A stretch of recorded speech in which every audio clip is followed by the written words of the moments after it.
दोस्तों नमस्कार। दोस्तों मैं विमल शाही आप सभी लोगों का अपने चैनल में स्वागत करता हूं और उम्मीद करता हूं कि आप लोग सब लोग स्वस्थ होंगे एवं मस्त होंगे। सभी राष्ट्रवादियों और सनातनियों से ये निवेदन रहेगा कि आप लोग मेरे चैनल को सब्सक्राइब कर लीजिए और वीडियो को लाइक एवं शेयर भी कीजिए। दोस्तों, भारतीय जनता पार्टी जो है ना एक अलग से मूड में अभी दिख रही है। मुझे जहां तक लग रहा है कि भारतीय जनता पार्टी जो है लोकसभा में एक उनका जो बिल अटका था, जो महिला बिल के साथ जो डिलिमिटेशन वाला बिल जो वो ला रहे थे, जो अटक गया था, भारतीय जनता पार्टी सोच रही है कि उस बिल को किसी भी कीमत पर पास करवाना है। अब अगर भारतीय जनता पार्टी किसी बिल को पास करवाना चाह रही है तो बिल सिर्फ सोच लेने से पास नहीं हो जाएगा। जिस तरह से बिल का मसौदा है, बिल को पास कराने के लिए जितने नंबर्स चाहिए उतने नंबर्स तो बीजेपी के पास नहीं है अभी। ये तो बात स्पष्ट है, क्योंकि अप्रैल महीने में जब इस बिल को लोकसभा में लाया गया था 3 दिन तक चर्चा भी हुई थी, महिला बिल प्लस डिलिमिटेशन। तो इस बिल को भारतीय जनता पार्टी के पास टोटल सीट थे 292 और भारतीय जनता पार्टी को इस बिल के समर्थन में सिर्फ और सिर्फ 295 या 298 वोट मिले थे। और इस बिल को पास कराने के लिए 2/3 मेजोरिटी की जरूरत होती है। यानी कि अगर आप पूरे लोकसभा के स्ट्रेंथ को देखेंगे तो उस हिसाब से भारतीय जनता पार्टी को कम से कम 360, ठीक है ना, 360, दो अभी खाली हैं सीट है, तो ऐसे चाहिए होता 362 है, लेकिन 360 तो चाहिए ही चाहिए, ठीक है ना। तो अब भारतीय जनता पार्टी को लग रहा है कि किसी भी तरह मुझे ये 360 सीटों का जुगाड़ करना होगा। तो अब जुगाड़ कहां से होगा? कहीं ऐसा तो नहीं है ना कि कहीं से मतलब कि बाजार में मिलते हैं, जाके वहां से खरीद के ले आएंगे। उसके लिए आपको एमपीओ से बात करने पड़ेगी। तो सबसे पहले उन्होंने टारगेट किया है तृणमूल कांग्रेस से। दोस्तों, तृणमूल कांग्रेस के लोकसभा में 29 एमपी थे। एक इस दुनिया में शायद नहीं रहे तो अब 28 एमपी हैं। तो उन 28 एमपी में से विधानसभा चुनाव जब से तृणमूल कांग्रेस हारी है तब से उनके यहां भगदड़ मच चुकी है।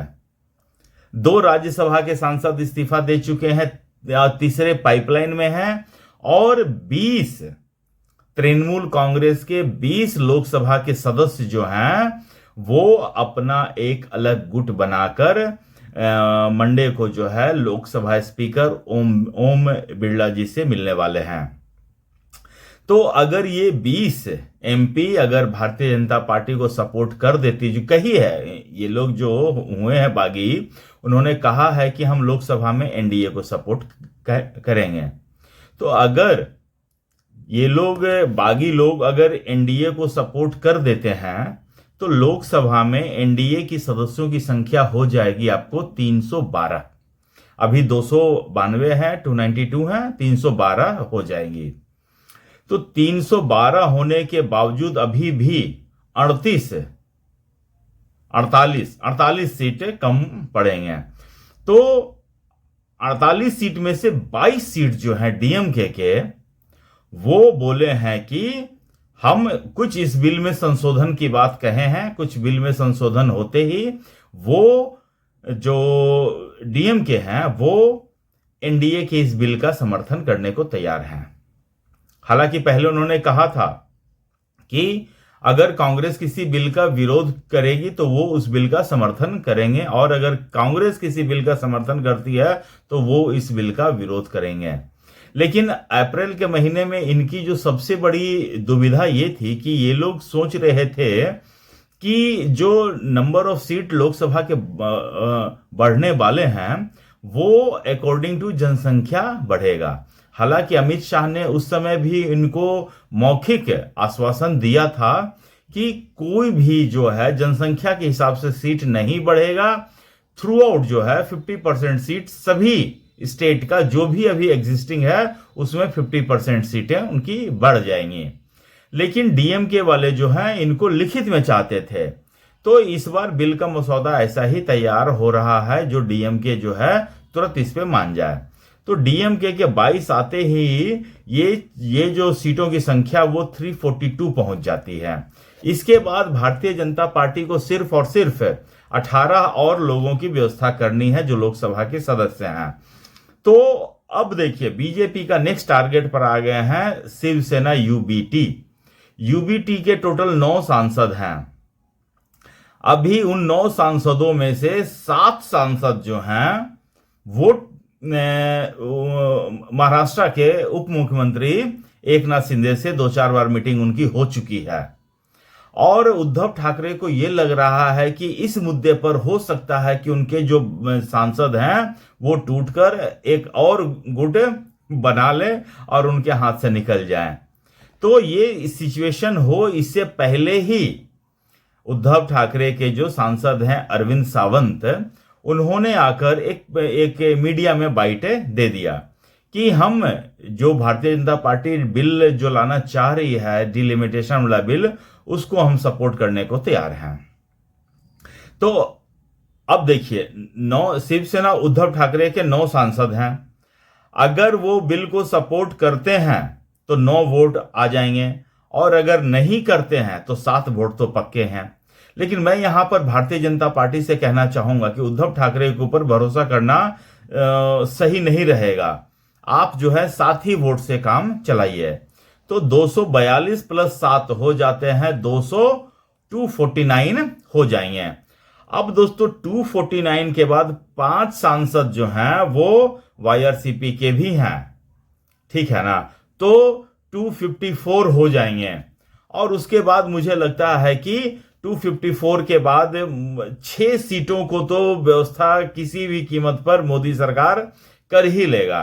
तो ये पूरा हिसाब किताब है दोस्तों, जहां से बीजेपी जो है अपने एमपी की सदस्य मतलब जुगाड़ कर रही है 360 सीटों का। 2-4 लोगों को तो मोदी और अमित शाह का इतना गुडविल है कि 2-4 लोगों को बोल देंगे फोन करके कि भैया तुम कल लोकसभा नहीं आना, तो लोकसभा नहीं आएंगे, ठीक है ना। इतने तो मोदी और अमित शाह का गुडविल है कि अगर बोल देंगे तो कोई भी पार्टी के लोग, चाहे कांग्रेस के हो, चाहे समाजवादी पार्टी के हो, चाहे तृणमूल के हो, मुझे लग रहा है कि तृणमूल के ही 8 में से 2-3 लोग अब्सेंट हो जाएंगे, जहां तक मुझे लग रहा है। तो इस तरह से मोदी सरकार जो है अपने 2/3 बहुमत का जुगाड़ कर रही है, ताकि जो महिला बिल है, डिलिमिटेशन बिल है, 1 नेशन 1 इलेक्शन है, इन सब पे मोदी सरकार को बहुत काम करना है। और मोदी सरकार सोचेगी कि किसी भी जितना जल्दी से जल्दी हो सके ये तीनों बिल पास करवा लिया जाए। मैं तो मोदी सरकार से यहां तक कहूंगा कि इसमें आप ये मत सोचिएगा कि इसको विंटर सेशन में लेकर जाएंगे या फिर वहां ले जाएंगे। जैसे ही अगर आपके पास सीटों का कंफर्मेशन होता है, ठीक है ना, मैं तो कहूंगा जैसा कि आपने अप्रैल में विशेष सत्र बुलाया था 4 दिन का, मैं कह रहा हूं कि जुलाई में भी मानसून सत्र से पहले ही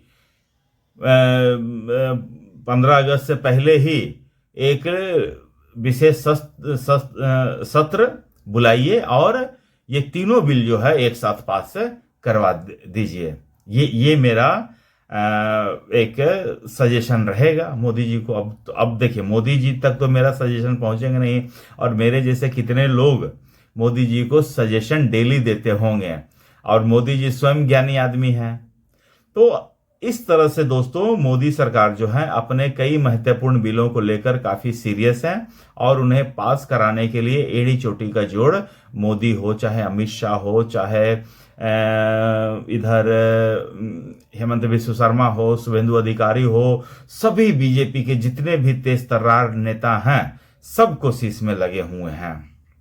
अच्छा, ये तो हो गया लोकसभा में। इसी तरह राज्यसभा में भी मोदी सरकार का प्रयास बहुत तगड़े लेवल पर जारी है, और बहुत जल्दी ही उसमें भी 2/3 की सदस्यों की संख्या का व्यवस्था कर लिया जाएगा। देखिए लोकसभा में पास होना सबसे दिक्कत होता है, राज्यसभा में तो 6 महीना बाद भी पास हो सकता है, उसमें कोई दिक्कत वाली बात नहीं है। तो मुझे लग रहा है मोदी सरकार का भी पहला फोकस है कि किसी भी तरह नंबर बढ़ा के जैसे भी हो इस बिल को लोकसभा से पास करवा लिया जाए। तो दोस्तों, आप मुझे बताइए कमेंट करके कि आपको क्या लगता है कि मोदी सरकार इस बिल को पास कराने के लिए जो 360 लोगों का व्यवस्था कर रही है, जुगाड़ कर रही है, क्या मोदी सरकार उसमें सफल हो पाएगी? आप मुझे कमेंट करके बताइए और अपना ख्याल रखिए, स्वस्थ रहिए, मस्त रहिए। नमस्ते, जय हिंद, भारत माता की जय।